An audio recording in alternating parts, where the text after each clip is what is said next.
Session 3, Shadows of Truth. The party picks up from an ambush that they had survived from the last session. The ambush took place at the Shindo Toko Bridge, where the party had encountered 5 rangers and a Windling archer that ambushed them while they were looking at the crash site of the large wagon that had overtaken them half an hour prior.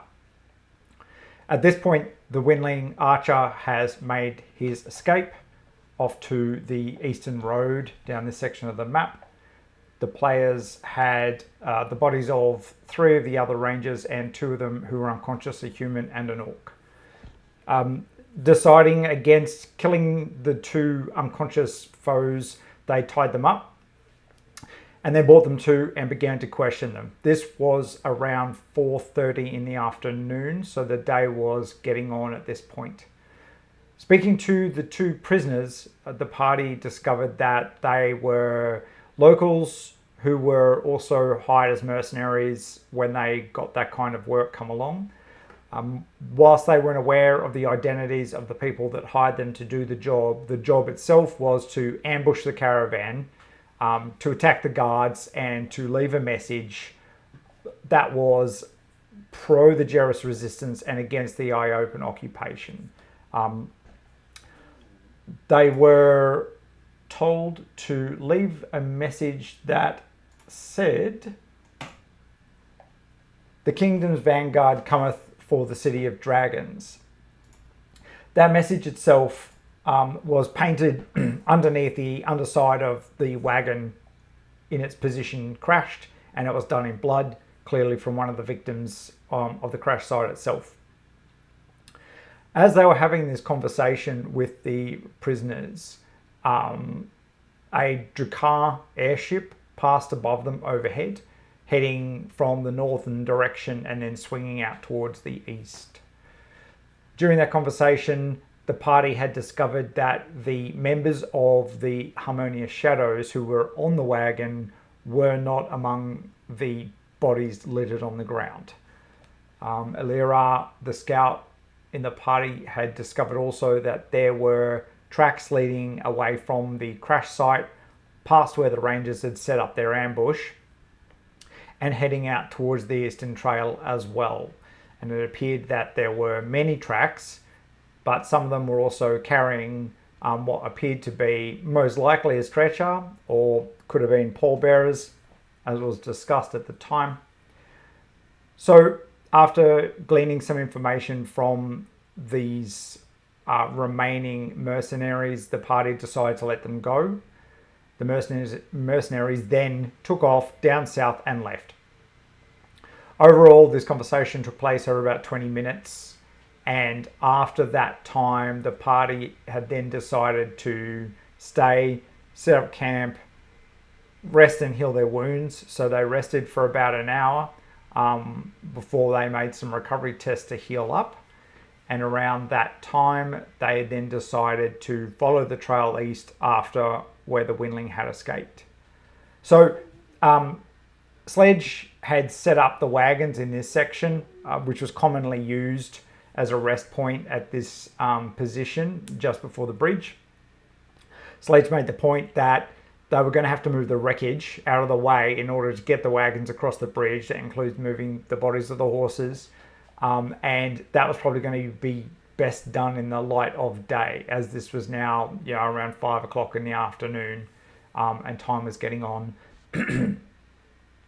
And that they should set up camp here and rest. This was against Sledge's better wishes, but with all the wreckage in the way on the bridge, there really wasn't much choice, as it were. So they rested up for an hour, healed up, and then they headed on down the trail down here to the east. And from there, they made their way into a quarry. So this trail traveled down,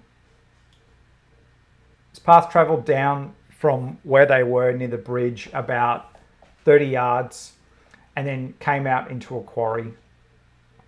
The walls of the quarry are quite tall, probably around 20 yards tall. And there was this campsite in the middle where there was a single tent and a fireplace. And the party were, in fact, over here at that time. Tentatively, and given their encounters with the Punji spike traps from the ambush with the rangers, the party began to cautiously move, looking for traps in this area. Early on, Wayland discovered up at this section on the wall that he could actually see what appeared to be almost carvings in the walls of the quarry that appeared to be various name givers. And they looked as though they were trapped beneath a stone trying to break out. It was kind of hard to tell whether these were actually carvings in the stone or something a little more sinister. Trying to analyze it magically, he surmised that it must be some kind of magical effect, but he couldn't glean any more information from it at that point. Alira tried to get a better vantage point by being up on the rocks here to have a look around. Wayland called out at this point for the Windling, whose name they discovered was Iliad. So the Windling was an archer whose name is Iliad, and he's also accompanied by a beastmaster called Bodanian. That information was given to them by the captured rangers. So Wayland called out to Iliad to no response. This particular area in the quarry was quite eerie in its presence. There was an unnatural sound effect that occurred in the quarry. Wayland discovered this primarily when he spoke out aloud, and the way that it bounced around the quarry was remarkable. Not the kind of effect they would typically have expected. After some tentative back and forth, they ended up moving up towards where this tent was and then doing some investigations. And when they did that, they discovered that the fire had been lit, but some time before. It was down to its embers, basically. There was a big tree in the center as shown here. And the tent itself had been there for several weeks by the look of it. There was a handwritten parchment crumpled up within a bedroll in the tent, which contained the note from before, and it was an instruction for the rangers to paint on the bottom of the wagons that message. So they were under the impression that this was a pro-Jerris attack on the Eye-Open caravan, and they were to leave a very anti-Eye-Open message on that caravan. They were also told, this is the captives, they were also told that the caravan, as in the party and the players, were about half an hour behind them. And so that they were also to delay the party when it arrived to stop them. But that's all they were told. They weren't told stop them from what. So after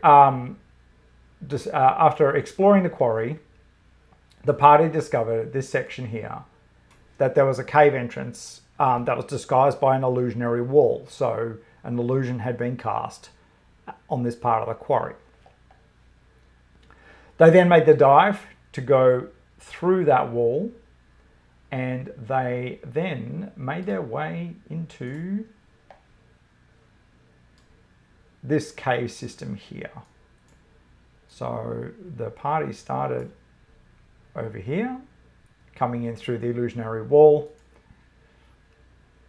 Shortly after, and they were primarily led here by the troll Vrakara, they discovered, as can be seen here, a caltrop trap on the floor that Vrakara discovered the trap the good old-fashioned way by activating it and sustaining a pretty significant injury.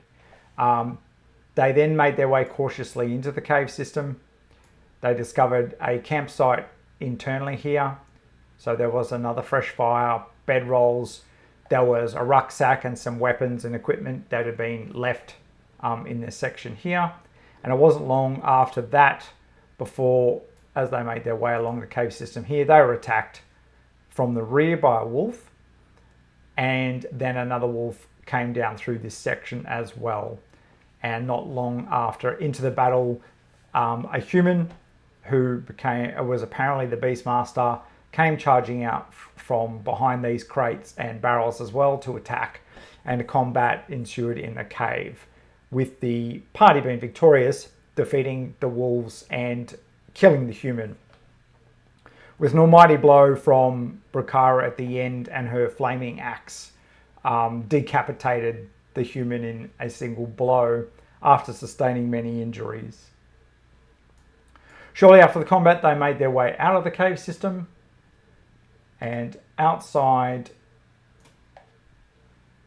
when they got outside to this section, they could see that the tracks led and continued down this path, and that down the end of this path there were some leftover debris from crates and some barrels, and there were some significant markings in the ground that Bracara then ascertained was most likely belonging to a Drakkar landing. So when they land, they have to tether them down with ropes, as well as they usually will also drop either, and they have to be pretty big, like gangplanks or cargo nets typically, because the ships have hulls very similar to water ships' hulls, and they also have stabilizers, a lot of them, that come off the bottom of the ship, so they can't simply land on the ground.